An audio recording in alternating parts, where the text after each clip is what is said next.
Hi, I'm Christian Scallan from the Soft Centre Studios in Melbourne, Australia. I'm a freelance recording engineer and I'm checking out the Benson Sound Labs 1632C, a summing mixer with 16 independent channels, each with classic Harrison EQ. Every channel has two bands of EQ in the form of two classic Harrison filters. A low-pass filter variable between 20 kHz down to 180 Hz, and a high-pass filter variable from 25 Hz to a bit over 3K. What adds a bit of spice to this unit is the low-pass filter has an additional bump switch, and the bump switch adds a resonance peak just above the cutoff frequency. And this helps recreate the low end of the classic Harrison Series 32 console, a console that was well regarded for its low end. We're going to take a closer look at the filters in this video on some close mic drums. But before we listen to something, let's take a look at what these filters are doing graphically. So I've set up in my DAW as hardware inserts the 1632, and this just means I'm easily able to bypass them. My DAW delay compensates for them, and so that I can actually utilize them to actually see what they're doing, and that means I can take them in, take them out, and for a demonstration it's not a bad idea. So let's go across, and what I've set up here, and I'm using this thing called Q-Clone, which is from Waves, and what it does is it's a way of taking a snapshot of your outboard, and so it sends a series of ramp tones and sweeps out through an output and then measures the frequency response. And what's useful for that is we can actually see what's going on in a kind of straightforward way. So let's pull up my Q-Clone. And my Q-Clone here is looking at channel 8 on my 1632. So what we'll do with this is I'm just going to engage some of these switches so that we can just have a better look at what this thing's actually doing. So let's have a look at engaging the low pass. And I'm going to capture the response now, and with that low pass I'm going to sweep down.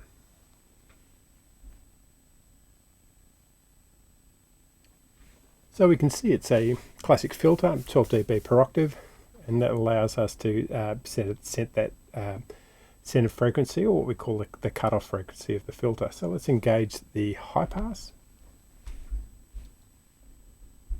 and again let's sweep up. So as we're seeing here, they're gentle enough filters. Obviously not hearing anything, so it's not really telling us anything. But let's engage that bump switch just so we can see what's going on. And so what happens here is that we've got this resonance peak here that's adding a lump of extra gain for those lower frequencies. So that strong resonance shift is just above our cutoff frequency, and so that's the characteristic of it. But now we probably want to have a listen to what that actually sounds like. So for today I've set up a demo with some close mic drums, and those close mic drums we're going to utilize our 1632 on to have a listen to what's going on. So we've actually done this for a couple of reasons, because I've set up 6 hardware inserts so that I can turn them on and turn them off so we can check them out. But also we're not using the summing mixer part of the 1632, so it just means that we can hear what those filters are doing. So we'll take a look at summing in another video. So I'm sending each channel of drums that I'm filtering out to a hardware output through the unit and back into the same hardware input, and then back into our in the box mixer. So what I might do here is I might just turn off these guys so we're not looking at those guys making that noise the whole time. Go these guys off, great. And so all we're going to see is my voice and the mix. So I've got some sort of tight indie drums going on here, and it's made up of a pair of overheads and then some close mics. I've got a kick mic, a sub kick, a snare, stereo overheads, and a trashy vibe mic.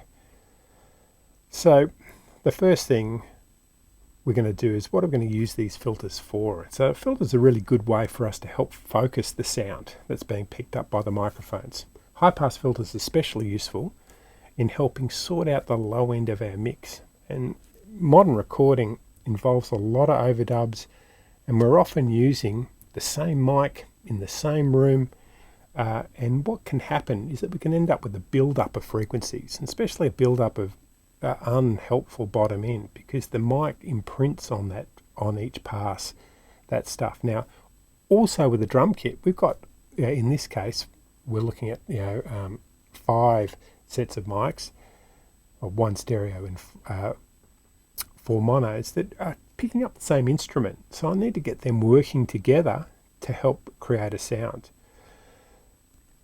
By recording each of these from a different perspective, we actually end up with a whole pile of extraneous low-end content that we need to deal with. Left alone, this is going to suck power from our mix. We might not be able to hear what that low end is doing, but our speakers are going to try and reproduce it, and what ends up happening is we end up with a sort of a woolly sounding low end, because we need the microphones to work in a complementary sense to add together to give us something. And so the high pass filtering is a classic or a really convenient way of cleaning up this extraneous low end and then creating space for instruments that actually have useful low end. And this will all just help our mix effectively be more efficient. So let's have a listen to our drum overheads. I'm just going to put those in solo and let's have a listen to them.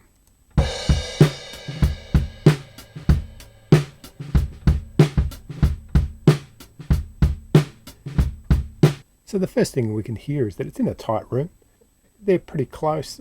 Yeah, we've got it's quite a spacious pair of overheads that's going to help define what our kit sounds like. It sounds like that kit in that room on that day. So I'm using hardware inserts 5 and 6, which I'll now engage, and that's sending those signals out to channels 5 and 6 of the 1632. So let's engage the high pass filter on both channels.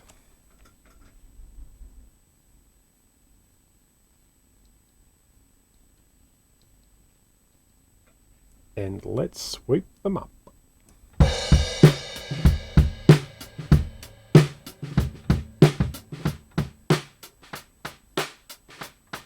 And let's sweep them back down.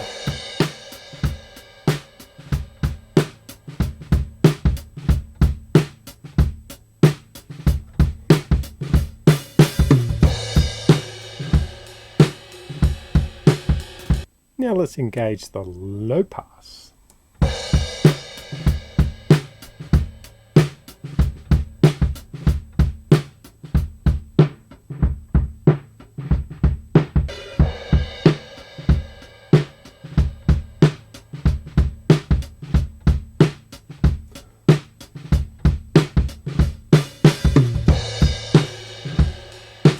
So we're getting an idea of what they can do. So the low pass actually has the effect of darkening at the sound, reducing the top end, and the high pass has the effect of of lightening the bottom end and clearing it up. So when filtering the low end, I'm trying to clear up extraneous low end and making maybe a little bit of a space for a close mic. So in this case, my overheads maybe aren't going to be the whole story of the low end. It might be my closer mic on the kick that's going to generate a lot of the low end for my drum kit, and I'm going to make this work complementarily with the overhead. And when filtering the high end, we think about, for our mix, what's going to contribute to the top end of our mix. And so cymbals are a worthy contender for that, but also things like sparkly guitars might be more important, in which case I can use my low pass to help darken my overheads to make something else shine. So yeah, that's our strategy. So in the case of my overheads, and because I've got close mics and I'm not looking for all that, so maybe I'm just looking to lighten up the low end so that when I do bring in one of those close mics, it's going to help complement this sound.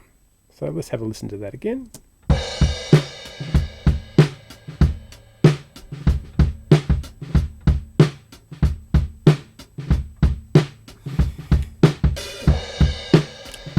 Now let's bypass.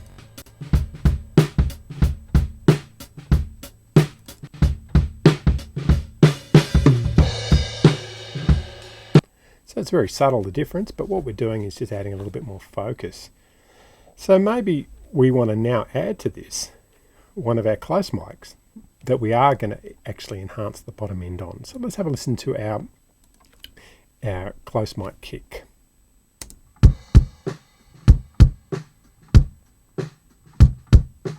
So the close mic kick is there to add a bit of definition, a bit of power.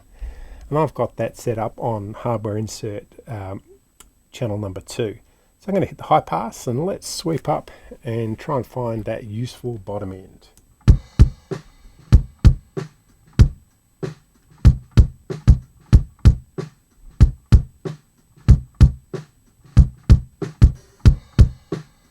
Best turn on the insert.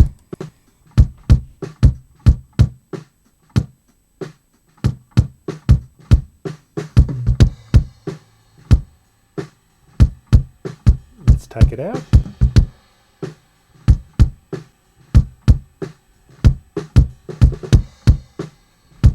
So I'm looking for where the fundamental tone of that kick is. And now let's engage the bump switch to see what that's doing.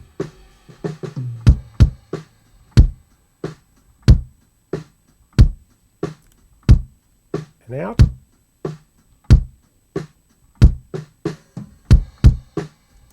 So we end up accentuating the useful low end with that bump switch. It makes the kick bigger and more focused by adding some useful low end above our cutoff frequency. And this is done using that resonance bump, and it's really, really quite natural sounding. And so let's stick that back in with our drum overheads.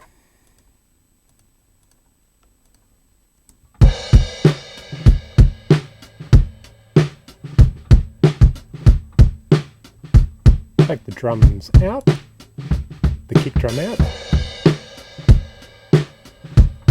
I'll bypass.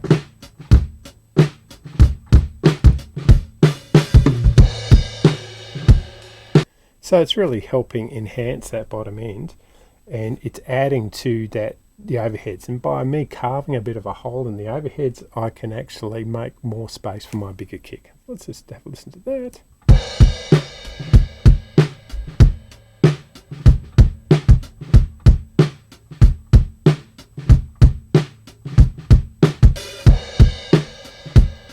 And it even encourages me to raise the cutoff frequency for the overheads. So I'm getting a bit more energy. And so the energy that is down there is coming from the kick from a single source. And so now let's have a quick look at adding a mic to that. So I've also got a sub kick into the fold here. And what a sub kick is a low end speaker which is in front of the drum kit, and so we might have a quick listen to that by itself, and we'll engage our high pass filter.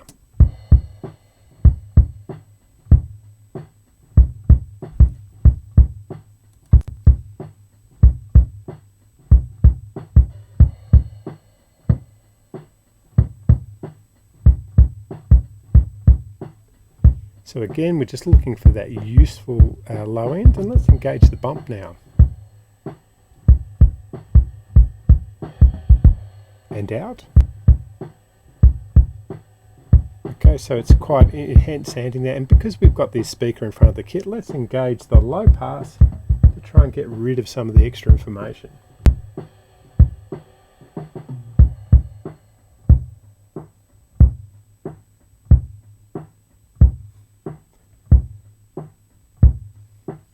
Now let's combine that with the other kick drum.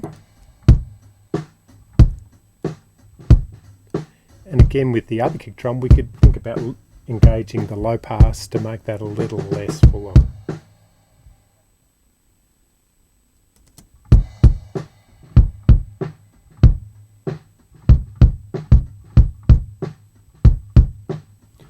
And let's put them back in with the overheads.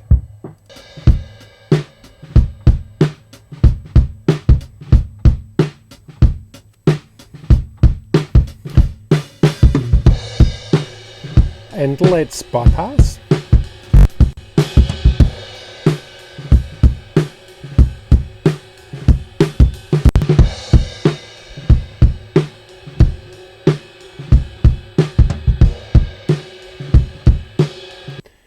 So there's not much overall tonal change, but what we've created is more punch and focus, and the kick has much more clarity, and the overall mix is sounding much more dynamic. Let's go and do the same thing to our snare. So snares are likely go where it's going to be picking up an extra amount of bottom end because it's a full range mic, and we're going to help focus that snare drum mic. So let's have a listen to that, and we're on insert 3.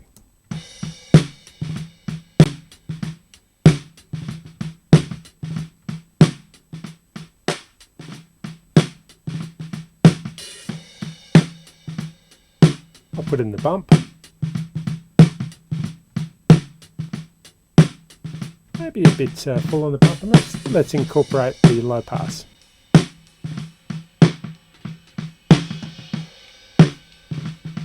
Let's put that back into the mix.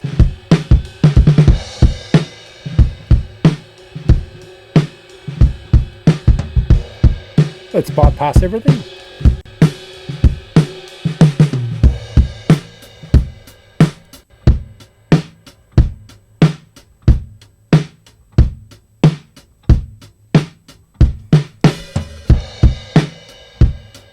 I think the bump's a bit too strong in this context for the snare.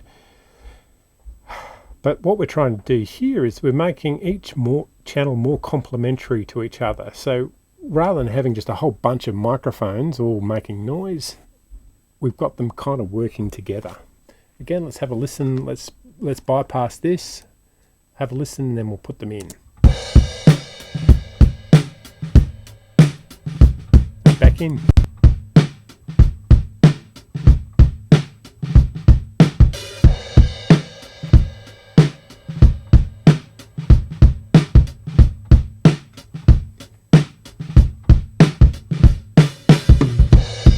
So the final mic I've got going for us today is this squashed STC Ball and Biscuit, which is like a vibe mic, which I've got here on channel 4, which we're sending out through channel 4, and we're going to shape it so that it's going to add something to our overall mix. And we don't quite know what that is, but let's have a listen.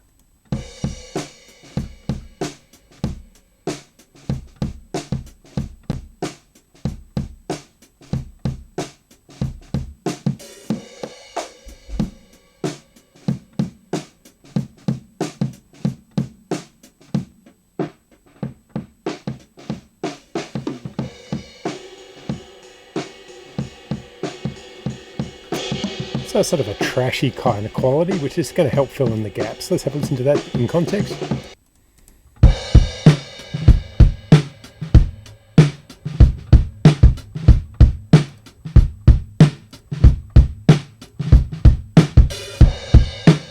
So I don't want something that's going to add extra bottom end. I want something that's going to add mid-range, which is going to help my drums sort of glue together. And that's often when we use like a drum vibey mic or a trash mic, it's really useful for. So let's have a listen to that.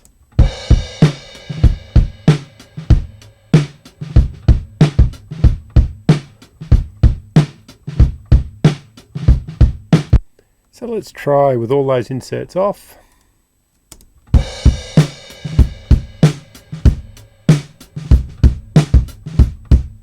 And we'll put them all back in.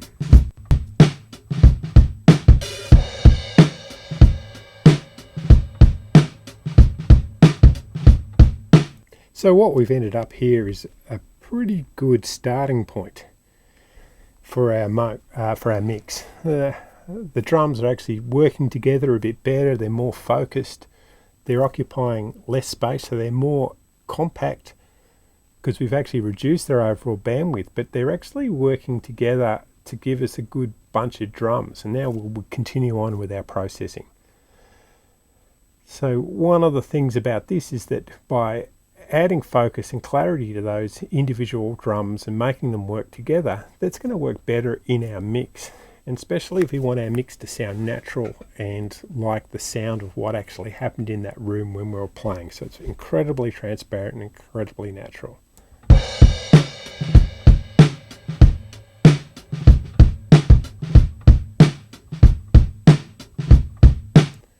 So I hope this has given you some insight into the 1632. We're going to do some other videos on summing and other topics as we progress. But thanks for watching. Cheers.